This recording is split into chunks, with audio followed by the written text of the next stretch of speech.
பொண்ணா மயிரா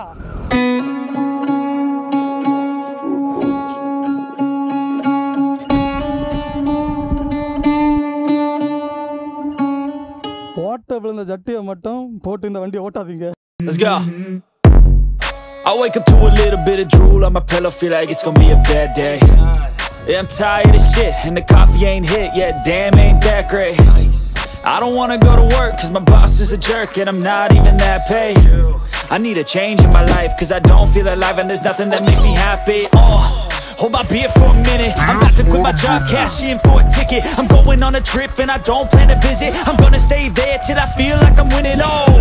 And this is just the beginning, I need a big change, help me feel like living. Hey guys, welcome to TN70 moto vlog. இன்னைக்கு ஒரு பீஸ்ட்டை தான் guys பார்க்க போகிறோம். So first time நான் 390 ஓட்ட போகிறோம் கைஸ். இது ரிவ்யூ கிடையாது. ஸோ இதுக்கு முன்னாடி நிறைய பசங்க எல்லாம் சொல்லி கேள்விப்பட்டிருக்கேன், இந்த வண்டியோட பவரை நம்மளை கண்ட்ரோல் பண்ண முடியாது அப்படின்னு சொல்லிட்டு. எனக்கும் பண்ணுறதுக்கு ரொம்பவே ஆசையாக இருக்குது. அப்படின்னு ஏன் அப்படி கேட்டிங்கன்னா, இது அதில் அப்படி என்ன பவர் இருக்குது அப்படின்னு சொல்லிட்டு எனக்கு பார்க்கணும்னு சொல்லிட்டு ரொம்ப ஆசையாக இருந்துச்சு. ஸோ இன்றைக்கி தான் அந்த ட்ரீம் கம் ட்ரூன்னு சொல்லுவாங்க தெரியுமா, அதான் இன்னைக்கு நடந்திருக்குன்னு சொல்லலாம். ஸோ இன்றைக்கி கைஸ் இந்த 390 தான் நான் ஓட்ட போகிறேன். இந்த 390 BS4 கைஸ். சத்தியமாக சொல்கிறேன், இந்த வண்டியை பார்த்தப்பறம் எனக்கு வார்த்தையே வரல. ஸோ அவ்வளோ அழகாக இருக்குது பார்க்குறதுக்கு, டிசைன் வைஸும் சரி. ஸோ ஒரு செக்ஸியான ஒரு டிசைன் கைஸ். ஸோ இதுக்கு முந்தின இது BS4 மாடல், இது 2021 model guys. Last BS4 model. இது ஒரு மினி சூப்பர் பைக். ஒரு சூப்பர் பைக் கேட்டகரி நீங்கள் போகிறீங்கன்னா கண்டிப்பாக இந்த வண்டியில் தான் நீங்கள் ரொம்ப அழகான டிரைவிங் எல்லாம் படிச்சுட்டு நீங்கள் போகலாம். ஸோ இதோட எக்ஸ்பிளைன் பண்ணுறதுக்கு இன்னொரு விஷயம் என்ன அப்படின்னா, இதில் இருக்க ஸ்பெக் எல்லாமே ஒரு 600cc கூட கிடையாது. அதே மாதிரி நிறைய ஸ்பெக் எல்லாம் கொடுத்துருக்காங்க. இது TFT டிஸ்பிளே ஆகட்டும், ஸோ வேறு லெவலுங்க. ஸோ அதெல்லாம் எனக்கு எக்ஸ்பிளைன் பண்ணக்கு நிறைய விஷயங்கள் நான் மைண்டில் வச்சுருந்தேன். ஆனால் சத்தியமாக சொல்கிறேன், இந்த வண்டியை பார்க்குறப்போ அதெல்லாம் ஞாபகமே வர மாட்டேங்குது. ஃபஸ்ட்டு ஒரு அட்வைஸ் நான் பண்ணணும் கைஸ், உங்களுக்கு கிடையாது, பேரண்ட்ஸுக்கு. ஸோ பசங்களாக பிறந்துட்டிங்கன்னா கண்டிப்பாக ஒரு 3 விஷயம் அந்த பசங்களுக்கு நீங்கள் கண்டிப்பாக சொல்லி புரிய வைக்கணும். ஃபர்ஸ்ட் ஆஃப் பொண்ணுங்க டோட்டலி வேஸ்ட்டு, அதை விட்டுருங்க. அது மாதிரி ட்ரக்ஸுக்கு அடிக்ட் ஆனால் வாழ்க்கையே போயிடும். அதே இது 390க்கு நீங்கள் அடிக்ட் ஆகிட்டீங்க, உயிரே போயிடும்.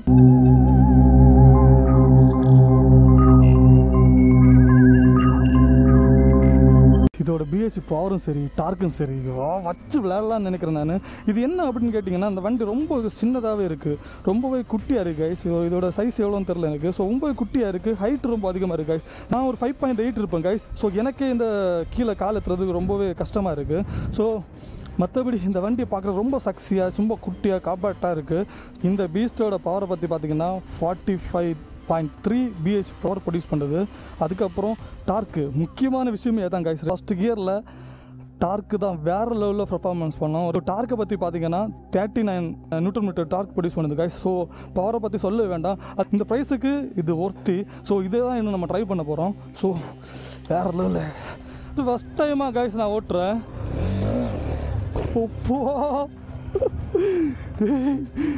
இதெல்லாம் வீல் அடிச்சு ஓட்டுற இடம் ரொம்ப ரிஸ்க் இருக்குது கைஸ். இதை நம்ம ட்ரை பண்ணி பார்ப்போம். வாங்க வெறி எழுது. Already C900 ஓட்டியிருக்கேன். ஸோ அது நம்மளை கண்ட்ரோல் பண்ணுற மாதிரி தான் இருக்குது கைஸ் அந்த வண்டி. ரொம்ப தூரம் இல்லை ஓட்டினதில், ஒரு 2 கிலோமீட்டர்ஸ் 3 கிலோமீட்டர்ஸ் ஓட்டிருப்பேன்னு நினைக்கிறேன். ஸோ அந்த வண்டியும் பயங்கரமாக இருந்தேன், ஆனால் ரொம்ப ரைஸ் பண்ணல நான் பார்க்கல. ஸோ இது என்ன அப்படின்னா, ரொம்ப குட்டியாக இருக்குது இந்த வண்டி. ஸோ ஃபஸ்ட் டைம் ஓட்டுறதால இந்த பவர் பயங்கரமாக இருக்குது. அந்த 45 BH பவரும் சரி, அந்த டார்க்கு தாங்க வேறு லெவலு. இப்போ பாருங்களேன், வேற மாதிரி. ஸோ அதே மாதிரி இந்த பூந்து போகிறது, அந்த குழந்தையெல்லாம் பார்க்குது, வேறு லெவலுங்க. இதை வச்சா ஊரில் எல்லாம் ஃபன் பண்ணலாம். இந்த வண்டியை நீட் அண்ட் கிளியராக ஓட்டணும்னா கண்டிப்பாக 2 days கண்டிப்பாக இந்த வண்டியை ஓட்டி படித்து ஆகணும் கைஸ். இல்லைன்னா நீட் அண்ட் கிளீனாக இந்த வண்டியை ஓட்டவே முடியாது. வேறு லெவலுங்க. பொண்ணா மயிரா, இதுலேயே வீலி அடிக்கணும்னு தோணுது கைஸ்.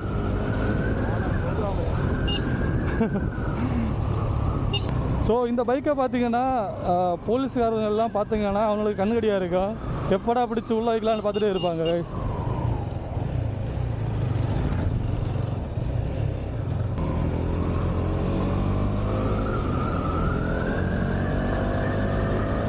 இங்கே பாருங்க, 4வது கியரில் வேறு லெவலில் போகுது. போகிறேன். ஸோ கைஸ் இந்த வீடியோ கொஞ்சம் அப்படி தான் இருக்கும். உங்களுக்கு நீட்டாக ஒரு எக்ஸ்ப்ளனேஷன் வேணும்னா கண்டிப்பாக கமெண்ட் பண்ணுங்கள். ஸோ ஏன்னா நான் இந்த மாதிரி பவர் உள்ள பைக்கு ஓட்டி ரொம்ப நல்லாச்சு. ஹாலெல்லாம் நீ ஒரு 100 ரூபா கொடுத்தா கடையில் கிடைக்கும், வாங்கி மாற்றிக்கடா ஐயா. இந்த ஹால் நல்லா இல்லை சொல்கிறா. சரி ஹால் நல்லா இல்லையோ என்னமோ, இப்போ ஹார்ன் அடிக்கிற இந்த பட்டன் சின்னதாக இருக்குது. ஸோ ஃபஸ்ட் டைம் நான் எடுத்து ஓட்டுறப்போ இந்த ஹார்ன் அடிக்கிறது அந்த பட்டன் ரொம்ப குட்டியாக இருந்தான்னு தான் எனக்கு கொஞ்சம் இதாக இருந்தது, அன்ஈஸியாக இருந்துச்சு. நம்ம டிவி ரிமோட்டில் எல்லாம் கண்ட்ரோல் பண்ணுற மாதிரி நிறைய செட்டப் எல்லாம் கொடுத்துருக்காவ. ஸோ இதை பற்றிலாம் நான் நெக்ஸ்ட் வீடியோவில் எக்ஸ்பிளைன் பண்ணுறேன் கைஸ். ஸோ இன்றைக்கி ஃபன் பண்ணுறோம். அஜய் நம்ம என்ன பண்ணுறோம் கைஸ்? இதில் ஒன்று நோட் பண்ணேன் என்ன அப்படின்னா, வீலி அடிக்க தெரியாட்டா கூட இந்த வண்டியில் வீலி அடித்து செம்பெடுத்துருக்கலாம். என்ன அப்படின்னா இந்த வண்டியில் பவரை கண்ட்ரோல் பண்ண நீங்கள் படிச்சுட்டிங்கன்னா வீலி அடிக்கிறது ரொம்ப சிம்பிள். அதே இது நீங்கள் பவரை கண்ட்ரோல் பண்ண படிக்கலைன்னா இந்த வண்டியில் வீலி அடிக்க ரொம்ப கஷ்டம். ஏன்னா நம்ம ஒரு குறிப்பிட்ட பவரை நம்ம கொடுத்துருன்னு வச்சுக்கோங்களேன், வண்டி சும்மா பாப்பப் ஆகுது. அதுக்கப்புறம் என்ன செகண்ட் இது 4th கியரோ 3rd கியரோ போட்டுட்ருப்பேன்னு ஒரு கியர் டவுன் பண்ணேன், ஆக்சிடென்ட் கொடுத்து வேறு லெவலில் பாப்பப் ஆகுது. ஸோ இதே மாதிரி பாப்பப் ஆகிற ஒரு வண்டி நான் ஓட்டினேன் அப்படின்னு கேட்டிங்கன்னா RX 100 அதுவும் அப்படி தாங்க. செகண்ட் கியர்லாம் சூப்பராக பாப்பப் ஆகும். நீங்கள் 3rd கியர் போட்டுட்டு செகண்ட் கியர் போட்டிங்கன்னா சூப்பராக பாப்பப் ஆகும்.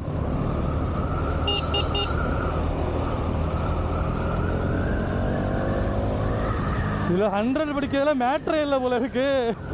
ஸோ இதில் கைஸ் குவிக் ஷிஃப்ட்ரு, அதுக்கப்புறம் ட்ராக்ஷன் கண்ட்ரோலு, ஸ்லீப்பர் கிளச்சு, எல்லா சம்பவமும் இருக்குது. உங்களுக்கு சூப்பர் பைக்கில் என்னெல்லாம் நீங்கள் கொடுப்பாங்களோ அதை விட மிச்சமாக இதில் கொடுத்துருக்காவ. நான் தான் சொன்னேன்ல, என்ட்ரி லெவல் ஒரு சூப்பர் பைக்குன்னு சொல்லலாம் ஒரு 390. நீங்கள் ஒரு சூப்பர் பைக் ஒரு 600 கேட்டகரியில் நீங்கள் போகிறீங்கன்னா கண்டிப்பாக இந்த வண்டியை ட்ரைவ் பண்ணி நீங்கள் படிச்சுக்கோங்க. ஸோ அப்போது அந்த வண்டி எடுத்து சீன் போடலாம். மற்றபடி அந்த வண்டி எடுத்து சீன் போடணும்னு நினச்சிங்கன்னா கண்டிப்பாக செம்பு தான் எடுப்பீங்க. ஸோ அதனால் இந்த என்ட்ரி லெவல் ஃபஸ்ட்டு நீங்கள் எனக்கு நான் சொல்கிறது அப்படின்னா ஒரு நேக்கட் வெர்ஷன் நீங்கள் போகிறீங்க அப்படின்னா இந்த வண்டி எடுத்து நீங்கள் கண்ட்ரோல் பண்ணலாம். அதே இது ஸ்போர்ட் மாடல் எடுக்கிறீங்கன்னா கண்டிப்பாக நீங்கள் RC தான் போகணும்.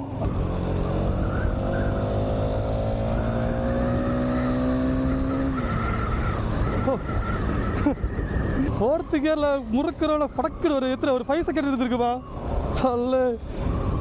லோப்பில் சொல்கிறேன், நான் ஒரு R15 யூஸ் பண்ணிகிட்டு இருந்தேன். ஸோ பொதுவாகவே இப்போ லாஸ்ட்டாக நான் வால்பாறை போகிறப்போ R15 தான், ஊரில் வந்தாலும் என் ஃப்ரெண்டோட R15 தான் நான் மோஸ்ட்லி யூஸ் பண்ணுவேன். ஸோ அதை ஓட்டிட்டு இதை ஓட்டுறப்போ இது ரொம்ப பவராக இருக்குது. அந்த பவர்லேருந்து இந்த பவர் ஓட்டுறப்போ ரொம்ப டிஃப்ரென்ஸாக இருக்குது கைஸ். இது சூப்பராகவே படக்குன்னு எழும்புது பார்த்தீங்களா. அதுமாதிரி த்ராட்டில் ரெஸ்பான்ஸ்னு சொல்லுவாங்க தெரியுமா, அதை நான் காமிச்சு தரேன். இப்போ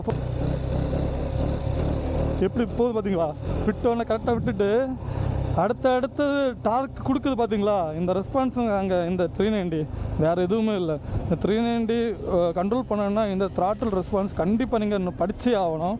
ஸோ இன்க்ளூடிங் மீ என்னென்னு சேர்த்தான் சொல்கிறேன் நான் எனக்கும் பெருசாக பழக்கம் கிடையாது. இதில் டாப் அடிக்கிறதெல்லாம் சப்ப மேட்டர்னு நினைக்கிறேங்க கைஸ். இல்லை 140 170 வரை அசால்ட்டாக போகும்னு நினைக்கிறேன். வண்டியில் இருந்துச்சுன்னா டிப்ரெஷனில் நமக்கு இருக்காதுன்னு நினைக்கிறேன். சக்குன்னு மேலே போய் செத்து போயிடலாம். டிப்ரெஷனில் இருக்க மட்டும் இந்த வண்டியை ஓட்டுறாதீங்க. பாயசம் சாப்பிட்டெல்லாம் சாக வேண்டிய அவசியம்லாம் இல்லை, தூக்கில் தொக வேண்டியெல்லாம் அவசியம் இல்லை. 100 ரூபாய் பெட்ரோல் போடுங்க, இப்படி எடுத்து முறுக்கினாலே போதும், வேற லெவலுங்க. ஸோ நானே டிப்ரெஷனில் இருக்குது. ஸோ அதோட நான் எனக்கு சாவண்டா இருக்கு. நீங்கள் வேற லெவலுங்க சத்தியமா. இந்த வீடியோட எண்டில் நான் ஒரு விஷயம் லாஸ்ட்டில் நான் சொல்கிறேன்னு சொன்னேன். ஸோ அந்த விஷயத்தை தான் சொல்ல போகிறேன். இம்பார்ட்டண்டான விஷயம் நல்லா நோட் போட்டுக்கோங்க. இந்த பீஸ்ட்டை நீங்கள் ஓட்ட ஜட்டி இருக்குல்ல, போட்ட ஜட்டியை மட்டும் போட்டு இந்த வண்டியை ஓட்டாதீங்க. ஏன் அப்படின்னு கேட்டிங்கன்னா, இல்லை புரிஞ்சவனுக்கு புரிஞ்சிருக்கும்.